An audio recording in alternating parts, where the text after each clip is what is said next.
Oh, yes. This is the Hardcore Marketing Show. I'm Casey Cheshire, your host for this epic journey. And today's show, sponsored by Cheshire Impact, on a mission to help people maximize their use of Pardot and Salesforce. CheshireImpact.com. Bam. And we're live. What? Finally. Man, we're working, going this way and that way, getting the logistics hooked up, getting everything going. But man, I'm stoked because we're getting started. And my guest today, he's a marketing leader, but that's kind of like an understatement. I would consider him like a heavyweight of the marketing world. Lightweight. Lightweight. Especially if sales is buying the drinks, I guess. Yeah. I would say B2B Strategist, also the Vice President of Marketing at TOPO, Kevin O'Malley. How are you, sir? Good. How you doing? Thanks for having me. I'm jealous of that poster to your left there. Yeah. Me? Is that The Greatest Showman? No, that's a Yeah. self-portrait over here. I see that you got my picture. Thanks. Yeah, exactly. Yeah. Did you sign it for me? Yeah. Well, this is going to be fun. And for everyone listening, we've been joking for the last half an hour anyways. So this is going to be a fantastic time. And Kevin, I've known you for a bit, almost too long. Like, it makes me feel old just knowing how long I've known you. B2B camp days. B2B camp days. Yeah. And so now you're the VP of marketing over at TOPO. You've been in a lot of places I know we're going to talk about. So this is what that means, right? What does it mean? Getting old. Yeah. You're getting old, not me though, man. Not me. That's right. I'm getting old. So this is the Marketing Leadership Series. That's why you're here. We're here to learn from you, everyone else listening, learn about marketing, your approach to it all, probably have fun in the process, probably guarantee you'll have people listening will have fun in the process if they can follow our crazy conversation. But good luck. Right? Here's how we start though. So this is heavy, but take this. This is Thor's hammer. So go ahead and take that. Okay, got it. And I need you to smash a marketing myth, some kind of bogus strategy, misconceptions, just stuff you're hearing that just drives you crazy. There you go. Smash away. That's a good one. The one that I love to smash is the fake Gucci buyer versus the real Gucci buyer. All right, tell me about this. Well, there's this idea that last few years, a lot of companies, a lot of marketers have been talking about account-based, and there's been a lot of great attention to the topic. It's really got marketers back into the basics of marketing. Who should I be marketing to?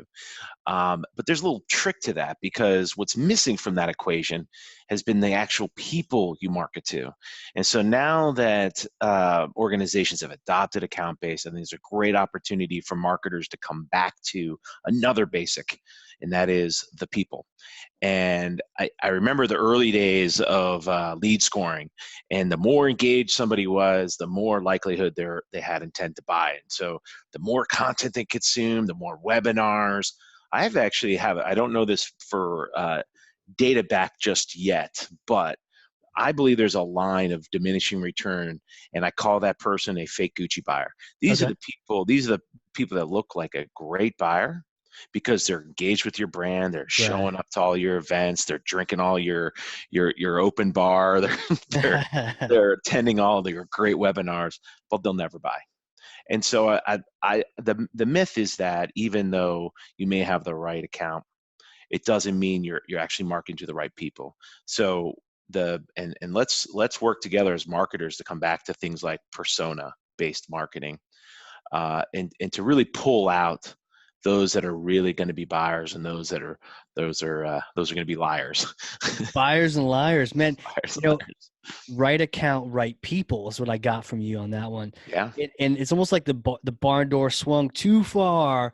All ABM, it's a buzzword, and we love our buzzwords in marketing, but then we lost sight of the fact that there's some humans on the other side at these accounts, and understanding which ones are not even window shopping. They already got their purse. They already got their Gucci.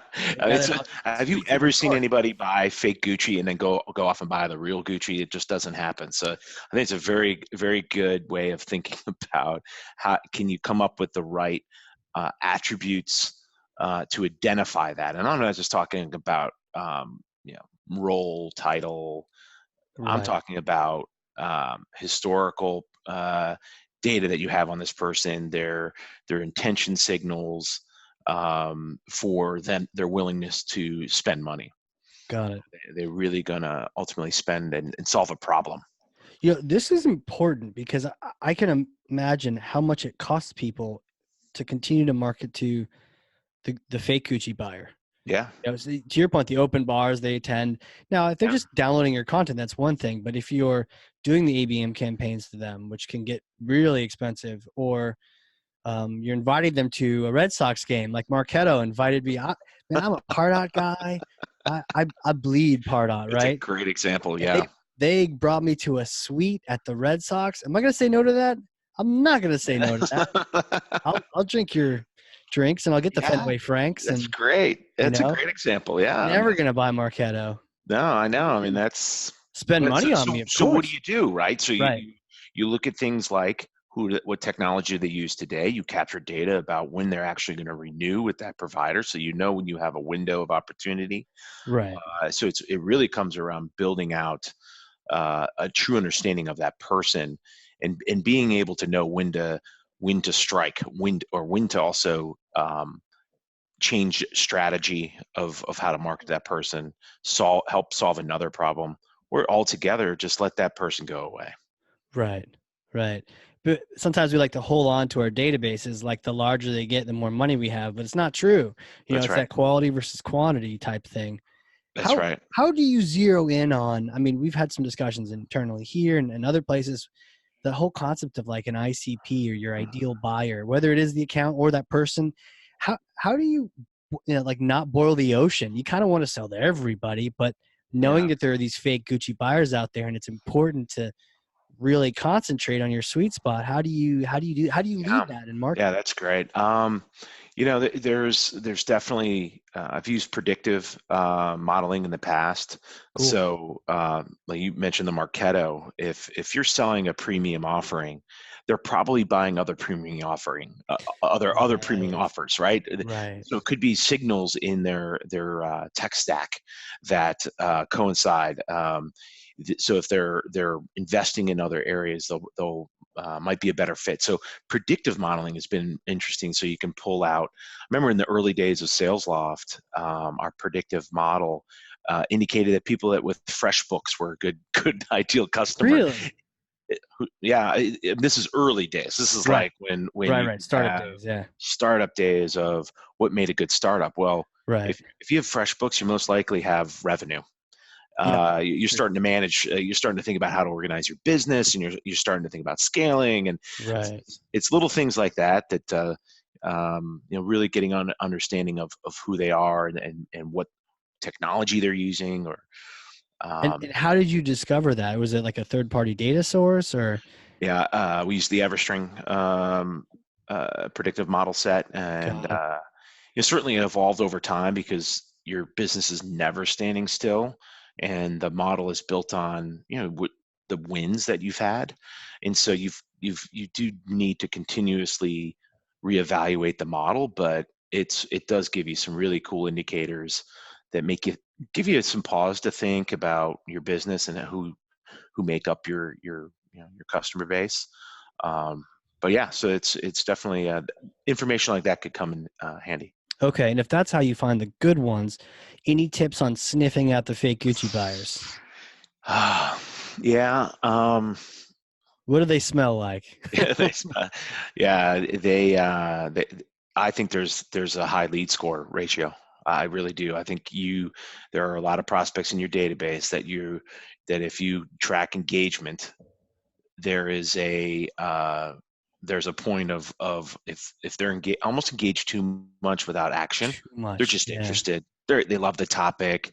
They don't have any power internally Mhm. to address the problems. These are the people you talk to. They're like, they know all the problems, but they don't have Uh-huh. any authority to fix them, right? So this is where it gets into me use them as influencers, not treat them as buyers, but use them as influencers to help shape the deal or get inside view. But it's a great signal of they're at least interested in the topic, but let me go higher up in the organization let me go to their boss's boss, because now I've got this information. I know I've got a person that loves the topic, but they don't have the authority to move it forward. Right. Got it. It sounds a lot like this ties into that qualification and like the pre-qualification that marketing can potentially do if they're asking the right questions or they've got the right data sources to try to help give sales the ones they want and not just the active ones. That's right. That's right. Yeah, exactly. It's this trick of outbounding your inbound. So you get a great company, target account comes in, everybody's high five and they're engaged, but it's not the right person. And so let's hold on engaging that person that is in a great company. At least we know they're interested in the topic. Let's start outbounding towards people that are above that person, part of the committee team potentially, and bring them in. Start engaging them with the same piece of content that the sort of the non-ideal person started get engaged with. So outbound your inbound. So help me understand the outbound your inbound. Yeah. Well, with the committee teams these days, seven plus people, whatever the numbers you hear about, different decision committees.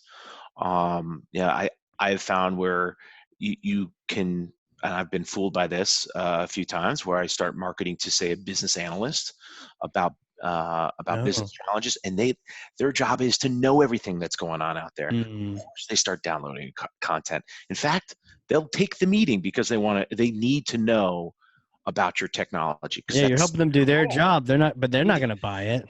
That's right. That's right. And so their boss is going to come around someday and say, "Hey, have you ever heard about XYZ?" And you're like, "Oh yes, of course. I did this in mobile app platforms. They got to know what's going on. What's the latest technology?" So instead of going after the business analyst, now we know we have a person interested in the topic. Let's go after not the business analyst, but the continuous improvement director. I see what you're saying. Yeah. Right. So you start building out your business, your sort of buying committee, and then start marketing to them, and to certainly leverage the same content that this person already opted into. And so you start building sort of a consensus before you even get actual engagement. Right. Yeah. Sick, man. Does that tie into like the SDR, BDR type role? Do you then leverage them once you've got some of this formula in your mind, or where do you see that fitting even in the organization? Well, that's, if we're talking about myths here, let's I'm going to lay one other one down. Where's my hammer? I need you got the hammer. It's all yours, man. Do it. What's really cool is being the head of marketing for a TOPO, the research and advisory firm for sales and marketing. I get to be in the front row of what other companies are saying and right. Right. So that's really cool. And surrounded by a lot of bright people that all they think about is sales and marketing. The one thing that I've seen, nerds. The nerds, that's right. Yeah, we do nerd out. It's fun. Is marketing reporting, sales development reporting to marketing. And up to this point, it's been sort of a split. And I like the perspective of this idea that whoever's the most passionate about the function should own the function. Okay, I see that. But let's as a marketer, if I'm a marketer out there right now, yeah, I'm speaking to you. I challenge you to go into your organization and take over sales development. And there's a reason why, because we as marketers need to get closer to revenue. And if you want, and all those marketers complaining that they don't get the budget or they're not part of the revenue conversations, this is your chance. So go out and own sales development, because now you're closer to revenue. You can better affect messaging at the front lines.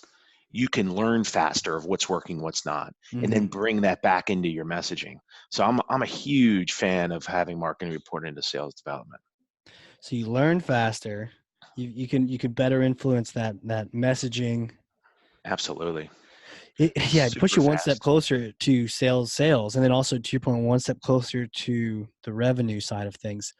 I guess I don't want to be like the devil's advocate here, or the pushback would be, But does marketing know enough about sales to do SDR? Like, hey, I'm a PPC guy. I'm a Right, right. multi-hat wearing marketer. I'm gonna go claim. I'm gonna go claim SDR as my own. Like, Yeah, yeah. how do I do that? Well, first off, you got to fake it until you make it. Uh, Yeah, that's a lesson out of the sales playbook, right? That's right. Yeah. No, I think they actually know, like the PPC example. They actually know more than they think. Where sales Huh. development reps need a lot of help is in process Okay. and messaging. And in Wow. marketing today, we're spending a lot of time orchestrating our efforts. And sales development is a channel. And so, how do you orchestrate that channel into your overall mix? Is a marketing, that's a thing that we do. Huh. On the messaging side, and I'll give you a great example of this. Back when I was at a mobile app platform company, Sure. we were selling what we thought was our marketing message was we're selling mobile apps. And we Okay. went out to manufacturers saying, we're selling mobile apps. And we'd call these manufacturers the sales development reps. And the sales development rep, the manufacturing side was like, I don't want a mobile app. I don't need Angry Birds. And so Right. this is, I'm dating myself with that. But it, the what the sales development rep started doing is starting to understand what the buyer was saying. And the buyer was saying was, I didn't want mobile apps. What I really need is real-time data on the shop floor. Ah. Same idea. They wanted to mobilize their data. So since sales development was important to marketing, we're hearing this conversation. We're spending time with them, understanding what. Care about it. That's Yeah. right. We're hearing it. We're front, and so Right. so what we did was we did an A/B test on our homepage. We swapped out mobile app platform with access to real-time data, and our Mhm. engagement on our website jumped 150%. Wow. And so by being close to sales development, we were able to learn what was actually being spoken with the words the buyers were saying, and Yeah. incorporate that back into our website messaging to help move the leads even further, resonate with the leads even faster. Wow. Real time data, the result, not necessarily the process or the what.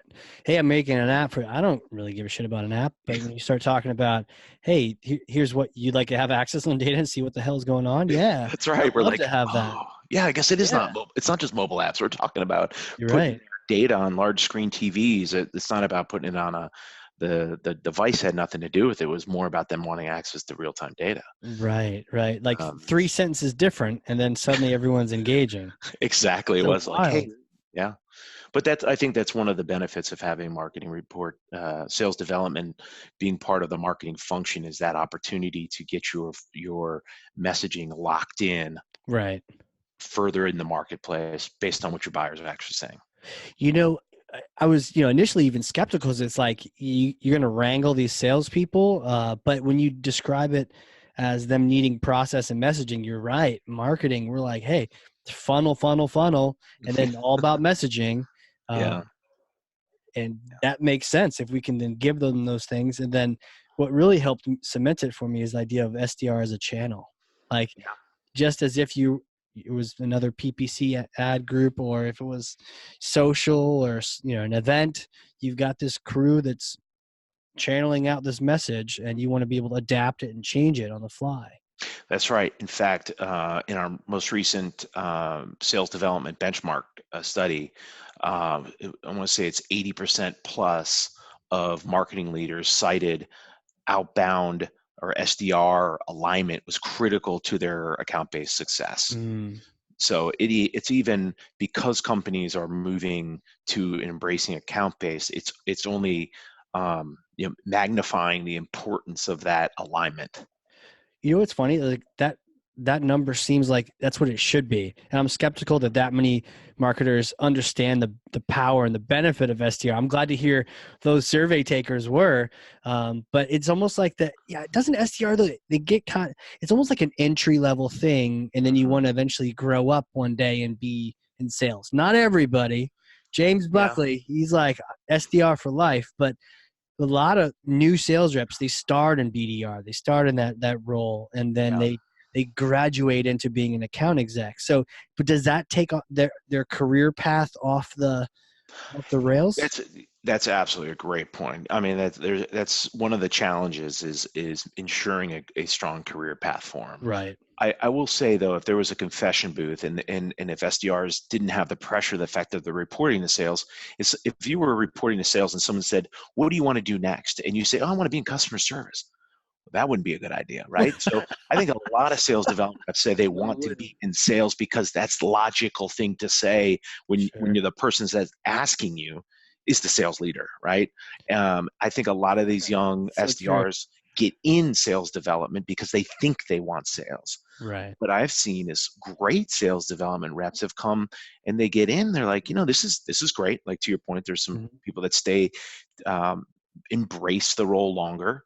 Um, Customer success roles, so people that love helping others Yeah. become Roll their subject matter. sleeves up, getting the tech. Yeah, Yep. absolutely. Go through implementation. Like there's a lot of opportunity for sales development reps to be in the ground floor of other positions in the company, and Yeah.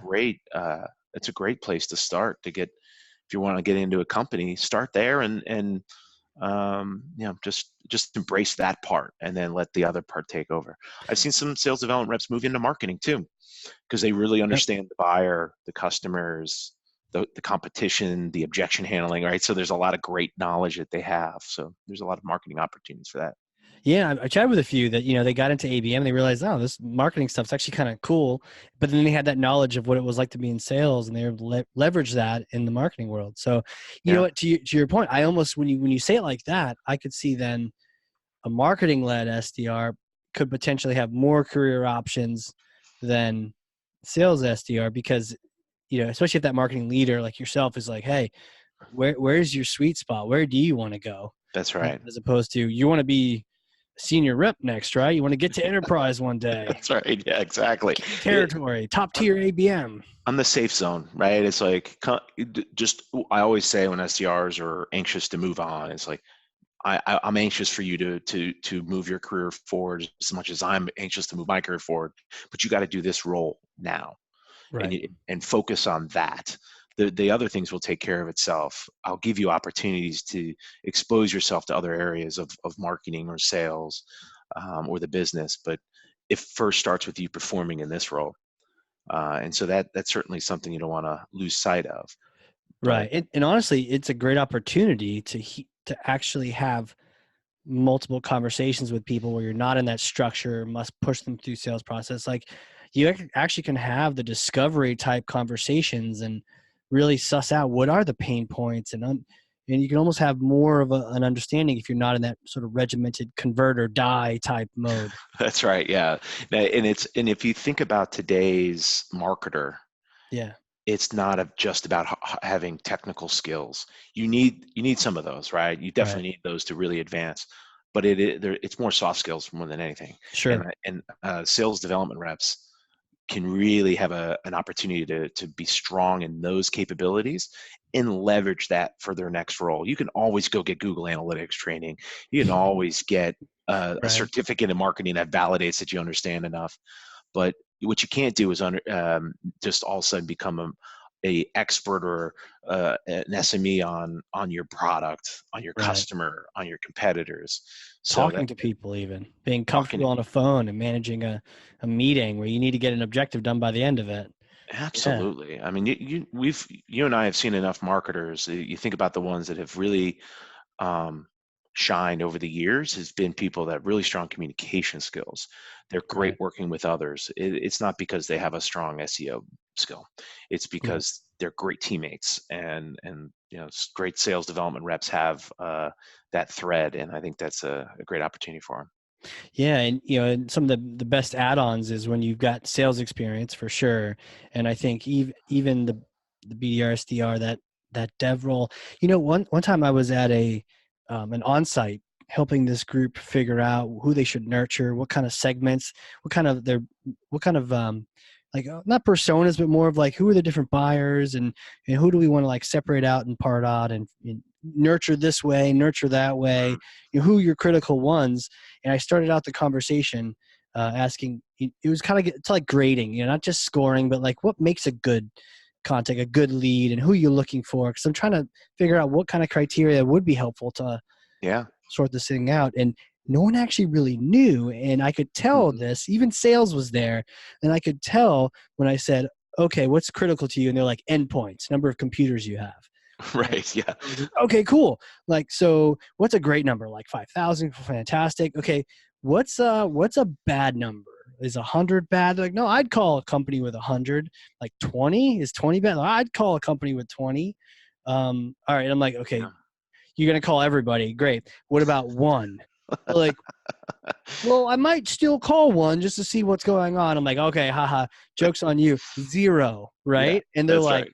they're like, well, actually, some VC firms don't have any. And then I'm like, stop, Yeah. Yeah. stop. There's always an exception, right? Yeah, so it was really challenging. Marketing and sales was really kind of lacking the data, the information. They Hmm. hadn't had the conversations with the customer, but then That's right. we let somehow someone was smart enough to invite one of their longest and more successful SDR reps was there in this sort of this whole Yeah. room. There's all these other people, and seniority wise, way senior to him, and they're like, "Hey, what's the scoop?" And he said, "Well, I don't know much about all this stuff, but what I do know is when I leave a voicemail about one of these four topics and Hmm. it hits somebody, they call me back right away. And That's if right. if they're not interested, then nothing happens. But if one of those four things is their sweet spot, they call me back like auto dial. Instantly, right? Yeah, Yeah. and think about if that was pulled all the way through their ad headline. Now Oh you got to yeah. change some of the Yeah. the tone and all the all the creative things that you want to do with it, but it's still at the heart of that problem that the compelling event or the challenge that the customer is addressing. So Right. it I think it's a lot of opportunity for that knowledge to be brought into marketing even further, and that going back to career mapping, let's not limit SDRs to only having sales roles. And I think it's a great, if anything, it's a great recruiting talking point, Right. right? Like, here's the deal: you come work at this company. You're gonna be in sales development. We're gonna make you the best Right. darn sales development rep you've ever seen. However, since it reports to marketing, you're also gonna get your career path is gonna be. Um, we You'll might have pull you into sales. possibilities. Yeah. Yeah, absolutely. So And who can argue with freedom? You'll have freedom to try to pick and choose which way you want to go, and you'll be frigging hot. You'll be like the one that has talked to the most customers. You'll know more than product, more than marketing, more than everyone else. You've had the most conversation, more than the CEO, and then that's you right. could go wherever you'd like to go. Yeah, and still Fantastic. confidence. That's right. Yeah, still confident. So, but where does this go? So is this like a slippery slope to marketing basically runs the company, or, you know, Well, it is part of the master plan, but that's our master plan has been that's right. discovered?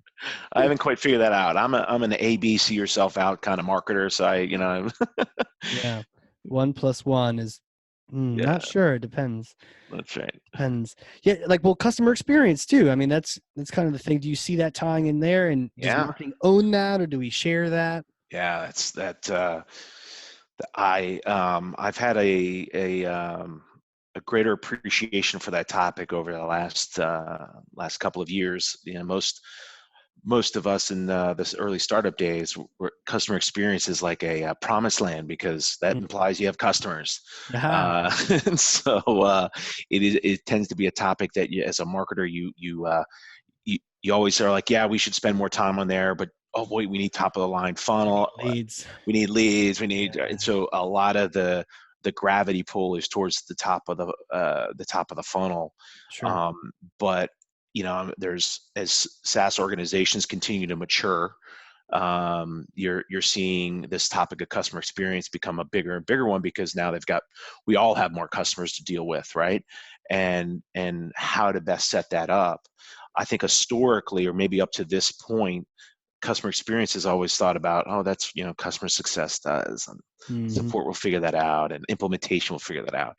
I actually think, and this is something that Sydney Sloan, the CMO at SalesLoft, um, that was one of the things early on that when she started at SalesLoft a year ago, that was one of the things that she brought, was this sort of perspective, was like, well, marketing should be at the table of customer experience. And I'm Right. like, yeah, well, that's actually a good idea.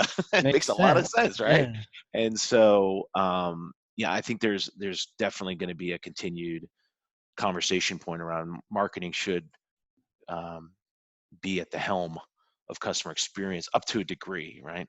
But there's a lot of touch points that success, implementation, customer success, support don't have, and Right. also opportunities for inconsistency of branding and messaging. So um, there's a great opportunity for marketing to, to have a front row seat, if not the lead on customer success or customer experience. Right. And when you're describing that, I was thinking, well, if not marketing, then who? And then you think about the different I mean, kind of stereotype, generalized personalities. Like the tech support is very much like the break fix, or can be. Um, you probably don't want finance and being the ones owning that, or like billing, Yeah, and sales. Are they going to be trying to? You need that customer success, but where do they come from in the company? Marketing, I don't know, it tends to have this like bigger picture, strategic, process minded, to your earlier point, where yeah, we can really help out with that overall experience by looking at the big picture. I think the challenge then is, though, are we measured on it? Because if not, to your point, if we're measured on leads, it's almost like this is a distraction. Just yeah. like for sales, right? If That's sales a isn't great point. incented on churn, like I've worked with some people, some companies where their sales don't care about churn. It's like, Yeah, bring it in, throw it over, and go get the next one. And then there could be a really shaky process. Churn that's can right. happen. That's right. Absolutely. I call Yeah. parallel playing. When you have young kids will not necessarily play together, but they'll play in the same sandbox, and they call it parallel playing. Right? Huh. We're sort of doing the same thing. We have the same goal, but we're not necessarily going to share the same toy, right? So I think about that as the customer. Up to this point, customer experience is something like a parallel play. Yeah. We'll make sure the brand is great, and we'll look for opportunities to optimize the messaging and consistency of how we talk about ourselves, and the tone and voice of how we want each person and in each interaction to be. Right. But at this point, you think about companies that do this really well. I think about Zendesk. I think about Mailchimp, Sure. and not to mention all these companies that are sort of doing the right to the free trial to the adoption play.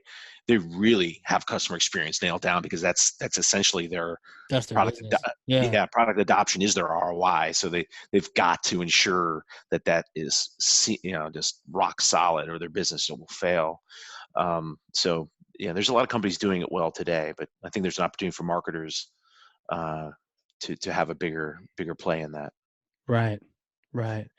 Hi. It's interesting because you know, so we're a Pardot partner. We do a lot of work with people that have Pardot. So we're completely focused on adoption, all those things. So it's almost like merging marketing with, I guess we're like end users or end user experience, to really make that experience solid. Because sometimes you can get in an isolation booth with product or even marketing. It's Hmm. like you need to be out there in the field. So it's almost like I'd want SDR or like an end user to be helping spearhead that customer experience too. Yeah, I mean it is definitely a lot of marketing teams will add the customer marketing role, Yeah. and I love the idea of the role. I've had it a couple of times, and the one challenge I've always had with this role is: are you taking from customers or giving to customers? Because Yeah, yeah. customer marketing, you can get caught up in the pull from the top of the funnel is, hey, we need more case studies. Uh-huh. We Yeah. need more referrals. Who's managing all the references? Now, that's the take, right? We're asking customers for all that stuff.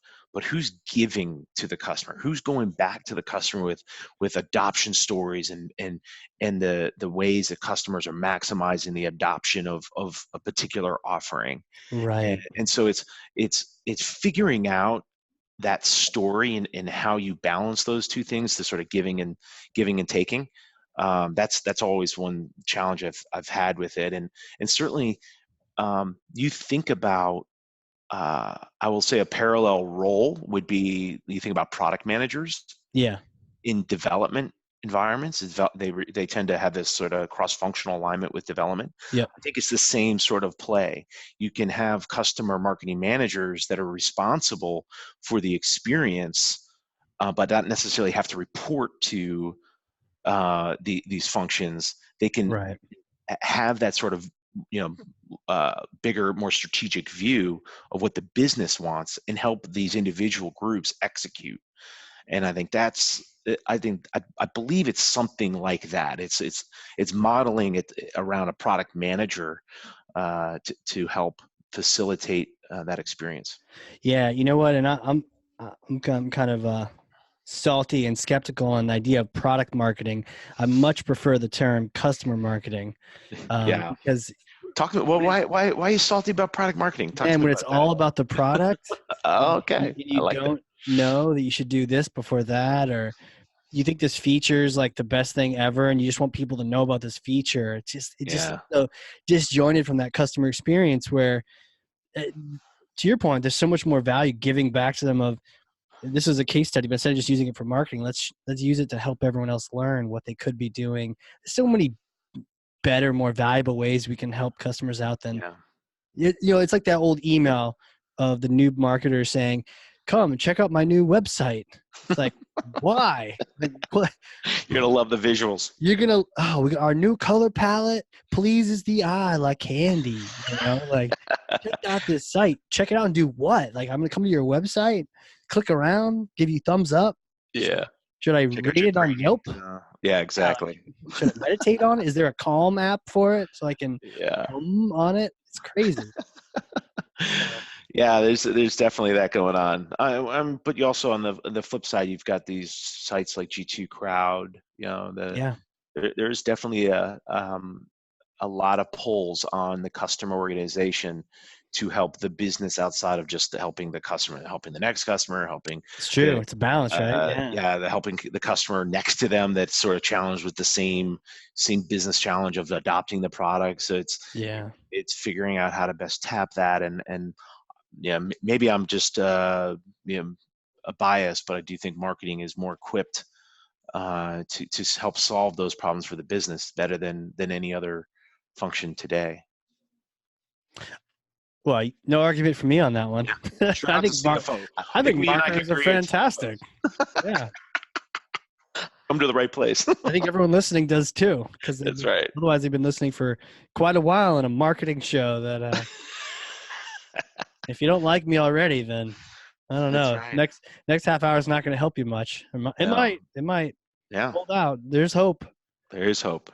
So, what's got you excited? What kind? Are there any trends you're thinking about? Or that are not just buzzworthy, but actually something to be thinking about, or any movements you see in Yeah. the marketing Well, space? I'm easily excitable, so I Yeah, right. definitely I'm always intrigued by technology. Cool. I I was at a big old company called UPS for uh, Oh wow! 8 years in Did my they make earlier you wear the career. suit?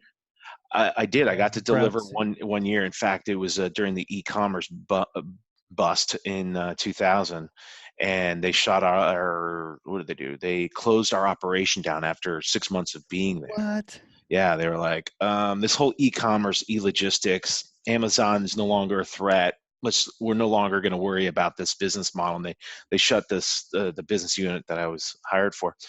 And so they're like, well, we don't know what we're going to do with you yet, but why don't you go ahead and go get corporate experience and deliver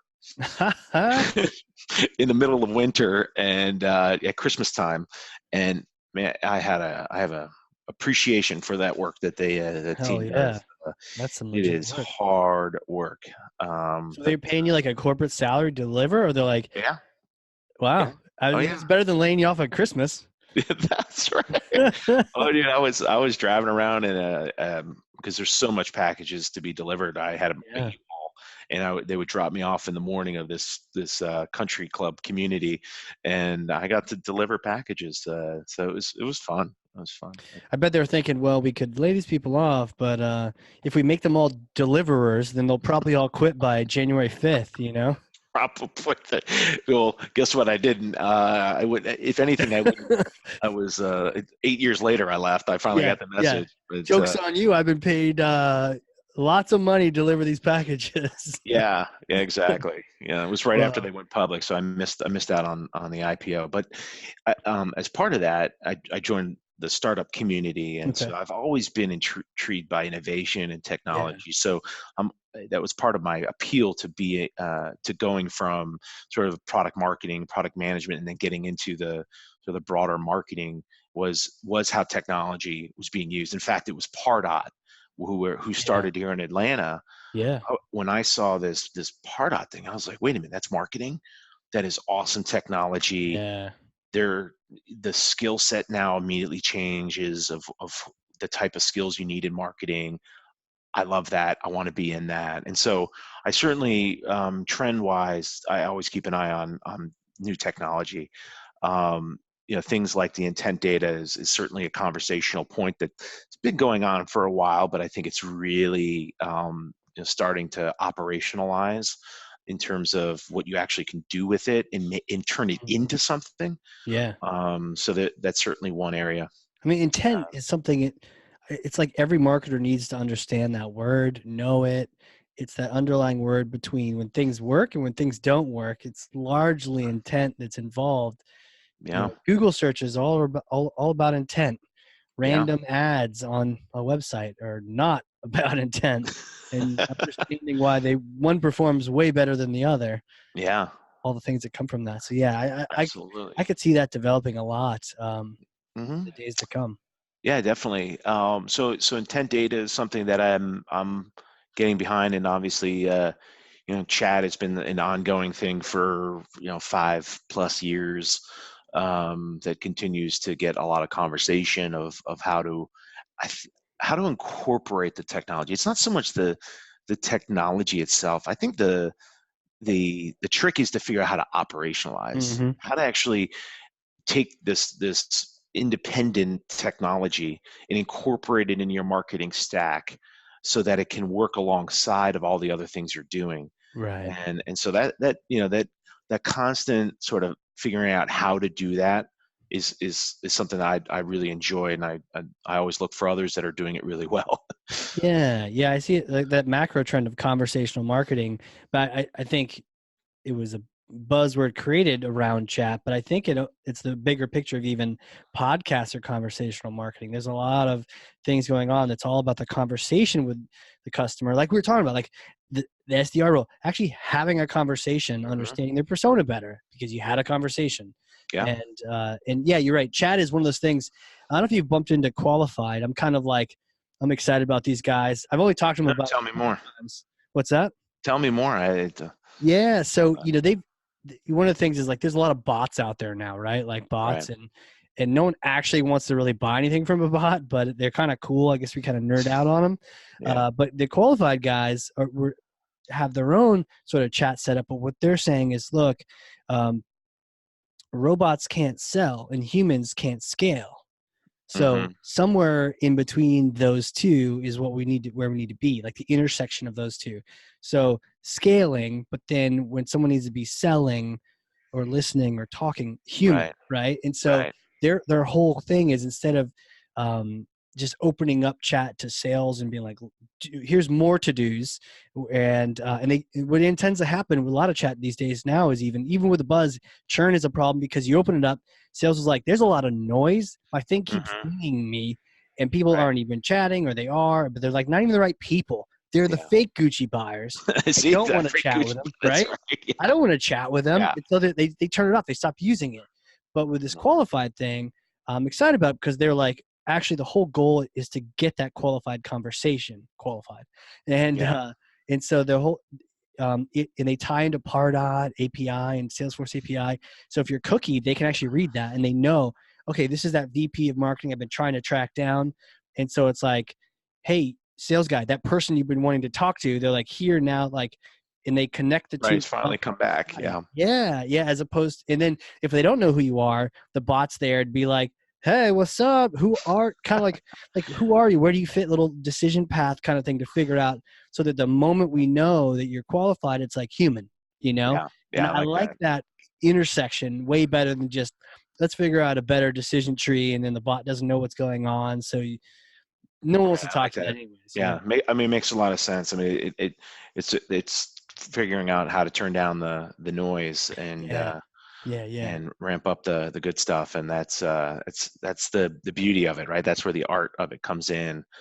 The conversation is really, chat is a good channel. It Mm, all depends on your industry true.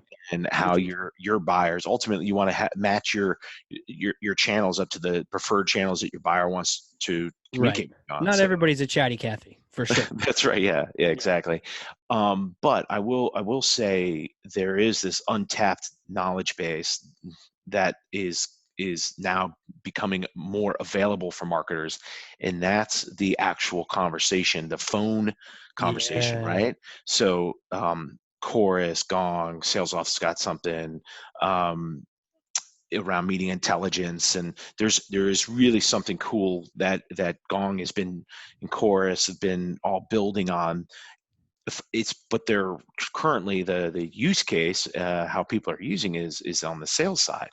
But woo baby, if the marketer can get a hold of that data and Yeah. be able to see across conversations that people are having and be able to pull out, again, going back to that messaging.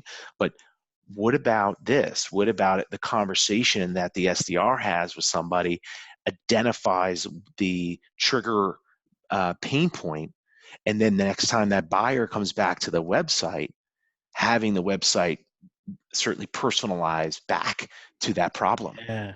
So and the conversation is what is revealing that, which wouldn't get picked up in an email reply or a chat transcript. This Right. is actual phone transcripts, Humans. and Yeah. yeah, humans talking to other humans. And then not and unfortunately, a lot of times a salesperson may not realize the power of what that buyer is saying, the Right. commonality across other Sure, buyers. you're live. You maybe not trained to listen for it, and you're just talking. You're just That's feeling right. and coding, but it's happening behind the scenes. Yeah, yeah, absolutely. So I think that is another sort of cool area that has got a lot of potential for marketing to learn from and to leverage into their workflow. To me, I would just love to, you know, have a printout of recycled trees, a printout of maybe it's on your iPad, Yeah, that's people. right. That's right. You Yeah, know, I don't get Kindle. burned for burning trees. They're already cut That's right. down. They're already cut down. So recycled post-consumer paper, a printout of like all the conversations, and just be reading that by the pool or something. You know, Okay. Yeah, absolutely. No, it's I so love. cool to read that. What about this? What if it was able to aggregate those conversations? Say 72% of your buyers said Sure. this. I'll give you a real story, a real example. Rainmaker, one of the sales lofts, Yeah, event yeah, that they have every year. Um, we salespeople are our best channel. Do they talk about it, right? We want them to be talking yeah. about it with customers, with buyers, that this is the best event to be at. And of course, Topo has Topo Summit, but let's not get into where event now they should be at, but Yeah, yeah. they should be at all of them. But what we trained the marketing enabled sales to go off and talk about Rainmaker. Okay. Well, through this technology, we were able to see that only 2% of the conversations mentioned the word Rainmaker. Mm, So we knew we had a training problem, that we need to retrain them that, hey, you're not talking about it enough. So think about the power behind that. Think of all the money we invest in enabling sales. What do you How do you validate that they're actually using that yeah. message? Are they actually talking about it even? Yeah, Yeah. so that's a great use case that I've seen help the marketing team Oh, for sure. based on what the technology the sales team's using. For sure. It's that feedback loop to be able to say, okay, and then the training problem, maybe they don't know about it, they need reminders, or we just need to get them stoked and excited themselves to talk That's right. about it. You need to pay them for it. Yeah, like bring a donkey into the office and they're like, we had a donkey in our office and the talks like whatever, like gets them talking, it's like we gotta hack that, Yeah, but have that feedback. That's true. The aggregation so that you're not just part of me just wants to zone out and flip through conversations, but at the same time, you're right. To get things done, it'd be great to sort of aggregate all that and use a little data science in there to see what's that's what. right. Absolutely. So this is cool, man. Like, who are Yeah. you? I don't know. I'm still Who figuring that are out. you, man? Like, take me I'm the back. greatest showman. Very well. Well, we can both be there. The showmen. Oh, new show. New show. Greatest showman. Yeah. Man. That sounds like it might be one of those not rated for work kind of shows, though. The Greatest Show. Yeah. We may not. Starring Casey Cheshire and Kevin O'Malley. That's right. We have to have it at a bar though if we do it. True. Yeah. True. So yeah, I mean, take me back though. Like little Kevin, did you always know you were gonna get into marketing? Did you like? Yeah. Did I always? What stands out? What stands out? Okay, so I always appreciated a good brand, and it started when I was in eighth grade when my buddies and I had a lot of spare time on our hands, and we thought it was really cool the hood ornaments that cars used to have, the Cadillacs, the Mercedes. Cadillacs. Oh yeah. Appreciated a good brand, right? And so we didn't realize there was anything wrong with this. We would take them from the car hood. And if you ever try to pull a hood ornament off of a car, it's not easy. Right. And so we collected a lot of these hood ornaments, and we got we got caught red-handed. Now we would wear them around our necks like like Mr. T, and we'd have all. Where was this? You like Jersey or something? Close, Chagrin Falls, Ohio. It's oh no. It was a bubble, but we thought it was really cool, and we got cold hand busted, and the police, they arrested us and they bring us in the police station, and they're like, wow. All right, empty out your your pockets.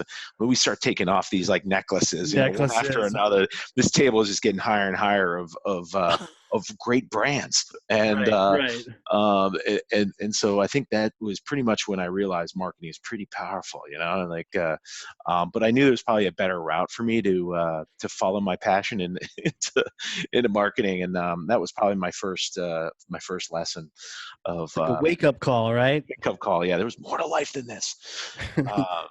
You're better than this, man. Yeah, that's right. Yeah. So I've always had a passion for marketing. My father was an entrepreneur. Oh, cool. His own apparel line, and so he sort of, from the upbringing of just talking about the power of brand and value, versus price, and my dad was a preacher of sorts of business, and he'd always say, pricing is the value you put on it. You don't let the buyer put. It's up to you as the seller to put the value behind it. You've got it's value-based pricing, and so I've always from the early days sort of appreciated the skill and the art. Where would you pick up those tidbits? Dad just talks about work at home, or? Well, no, you got to catch him at the right time. I was going to say. He would decide when he was going to give you a lesson. Okay. And so he was an entrepreneur that sort of went in and out of success, and later in life, he had a home run with licensing Mickey Mouse apparel, and so talk about a power brand. And so I got to learn a lot about through him sort of how to merchandise product, and but behind merchandising, apparel's got a lot of data behind it. Merchandising, figuring out how much to sell a product at, where is it going to start dropping on demand if you price it at a certain point. But so I was able to have a front row seat to that. Mm-hmm. And I was always obviously, it was my dad, so it was always somebody I always looked up to, and so from there, you sort of like, if you see your dad doing this, you're like, oh, I'm going to go do a lemonade stand. Right. Yeah. I'm going to go market my lemonade stand. So I was that kid. Always enjoyed the art of producing something, creating something, and seeing the value of someone wanting it. And so that certainly, started early on. So then from there, it's like, boom, off to school. And they're like, what do you want to do for a major? Nobody knows, but you're like, marketing? I did take a year off after a stellar high school performance. May or may not have been linked to that hood ornament thing. But I went to Northeastern University, and they have a great co-op program. So I love working, and so it allowed me to go work and school at the same time. But I was marketing immediately. I knew I wanted to do. And so that's where I got a major in it. We built out the marketing club at Northeastern. It's nice. Actually we came up with a new name. We thought club was too young, so we came up with Northeastern Marketing Association. Ooh. Yeah. So very well. Yeah, so I always had my hand in marketing, and so just continued that path all the way through my career. That's awesome. So you get out of school, and is it Yeah. you go B2B, you go B2C? Yeah, so I actually had a break in that path. So Okay. I had the path of going down this AC Nielsen route. So it's taking data and analyzing data for big brands, so Yeah. they can go sell, their consumer good, more of that to the retailer. Or it was working for Frito-Lay and selling and having my own route. This was more of an internship opportunity Right. before I graduated, and it was like this the path of my career difference of, Interesting. Yeah. the one catch with the Frito-Lay opportunity, though. It was in Martha's Vineyard during the summer, and it was such a great setup. But I chose AC Nielsen because I was convinced, this is right when this thing called the internet was starting to happen. Yep. I was convinced that marketing was going to become more data driven, and that I For sure. wanted to go work for the company that takes the data of what's being sold and resells it. And Yep. so I just it felt for me, it was a natural sort of, I'm a natural curiosity, sort of like, let's go. That sounds more Try interesting stuff to me. out. Even though Yeah. Martha's Vineyard would have been sweet. Have you been? I have, yeah, Yeah. Yeah, it's once. pretty nice. It's pretty It's nice. real nice. It's real nice. I don't know about selling corn chips there, but I guess that's just an excuse to on the island. There's definitely, if you're gonna do that type of work, that's a great place to do it. Yeah. That Yeah. so Well, yeah, that's so that's cool. You went the data route, man. I mean, yeah. when you told me Martha's Vineyard is summertime, I was just thinking, well, that's a no-brainer. But it's almost like that was more of like the human salesy side, or Hmm. that sales rep side, and then you went more of that bigger picture data-minded side. It's Yeah, interesting. yeah. Most of my family's in sales, but for marketing, I just tended, I wanted to be on the side of helping salespeople. I enjoy helping others, and I always say I'm a better opener than I am a closer. So Me too. Me too. that's so that was a sort of natural fit of my personality into marketing. We always tended to hang out with closers too. It was kind of fun how that was. I had a That's good right. buddy named Mo who's a closer. Oh, is he? Yeah, yeah. I had a couple of friends like that too, and I would be the goofball, and they would be the closer. Yeah, Hey, there you go. That's exactly it, man. yeah, Oh, sick. Yeah. yeah, So from there, you move on. You're growing up, and then you get to what? Eventually, you're the VP. Is yeah. I mean, that's pretty that much, yeah. It's just a flash forward of moving to Atlanta right after the Olympics of the hot Atlanta? Hot Atlanta, that's right. And so much shit was happening in Atlanta at the time. And then the e-commerce boom, where big companies are trying to figure out what to do in e-commerce. So it was a great Right. opportunity to go to UPS for 8 years, learned a lot there, but that startup bug just kept coming back to me. And so that's where I joined startups and rode through three of them, and had a lot of great opportunity to do a bunch of different stuff, but Right. ultimately landing on marketing as being what I wanted to spend Yeah. my career in. That's So it cool, takes some man. time, but it's awesome. I mean, there's just this marketing discipline is just constantly evolving. There's For sure. always something that you need to learn. There's always something you're not going to know. There's different people you have to hire and Right. have on your team. So it's Yeah. such a fascinating function that I love being part of it. 100%, man. I mean, that's been the appeal to me, and how it ties and plugs into everything else. Yeah. So, yeah, the question I would then ask you is, if you were to advise yourself at the beginning of your marketing career, you just got out of school and you were about to make that decision and also just take on marketing as a career, like, what would you advise yourself? What would you tell yourself? Um, I would say there's things that I would say I did right, and there's things that I wish I need to continuously do more of. Yeah.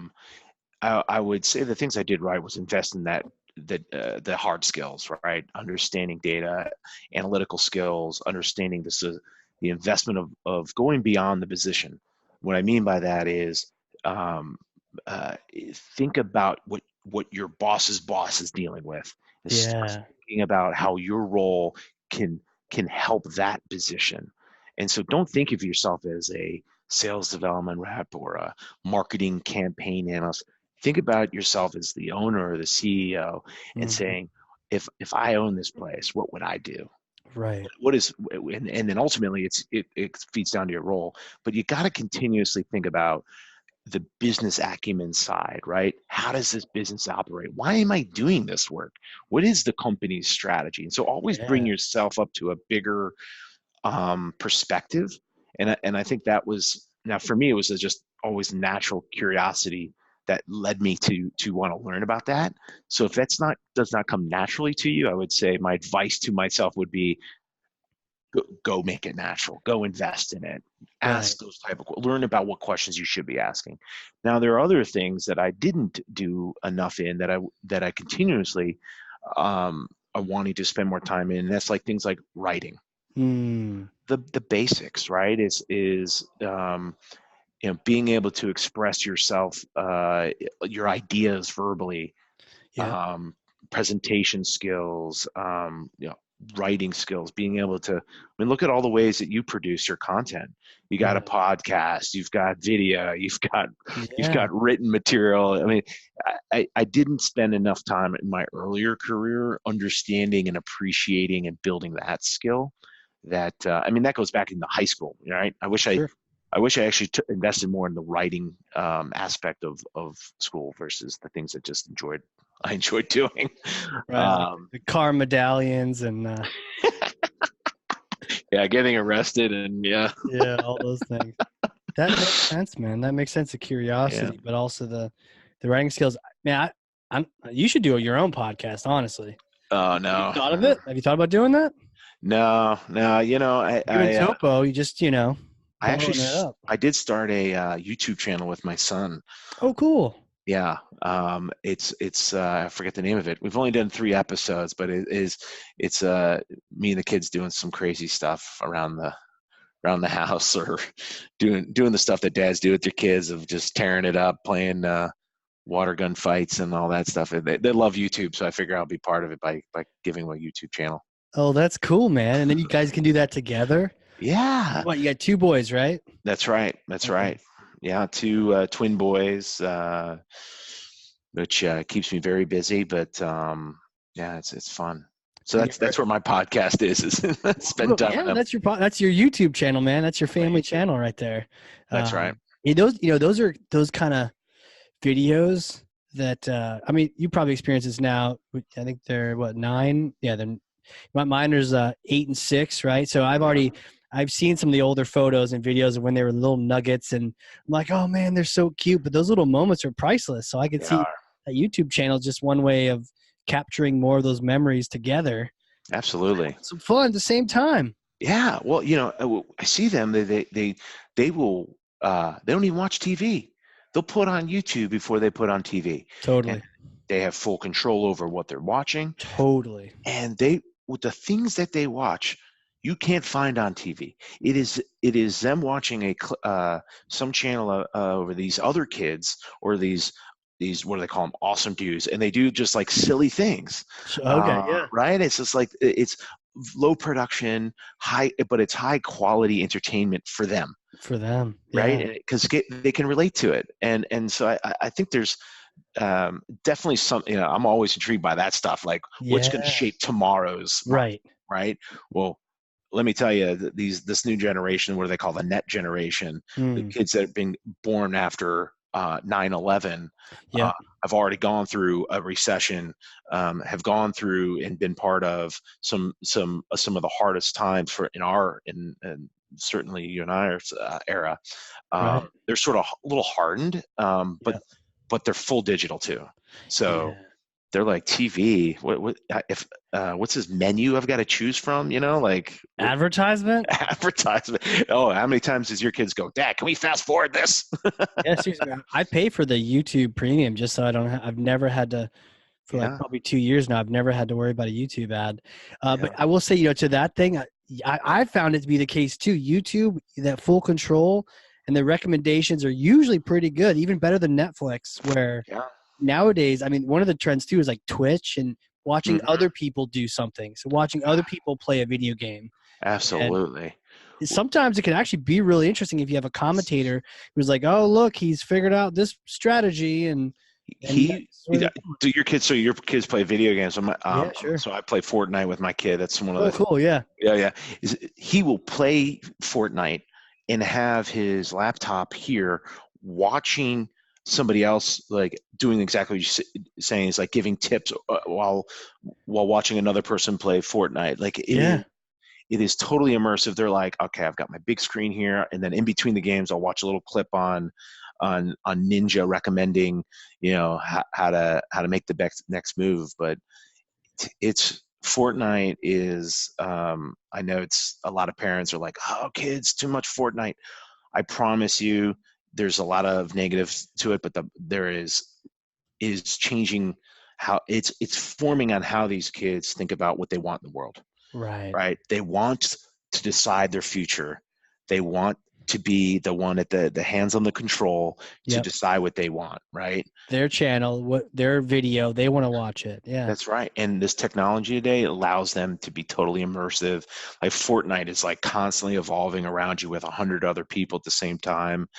I mean, what's the World Cup that's happening this weekend? $30 million purse, $30 million in giveaway or whatever they're calling it. Wow. For the champion of Fortnite. Like, it's really real. 30 million? $30 million. What? These like Ninja makes it like $1 million a month. 30 million? Just give them $1 million. They'll do it for free. Wow, 30. What is that? 30? That's more than the soccer team got or something. I don't know. They spend $10, $20 a month on virtual clothing for their Fortnite characters. So I haven't played yet, but you're intriguing me. I mean, my iPad wouldn't play it, so I got to figure out a way to do it. Get good at it before I get them on it, so that I can always show them, Dad's boss here. That's what I thought too. Until I'm like, took over, this thing's moving too fast. I'm used to Pac-Man. This thing's like people are coming at you from different directions. They're hitting you from behind. I mean, where's Mario jumping up on a 2D screen? Seriously, I mean, it is like it is very fast moving. To them, it's almost slow moving, and it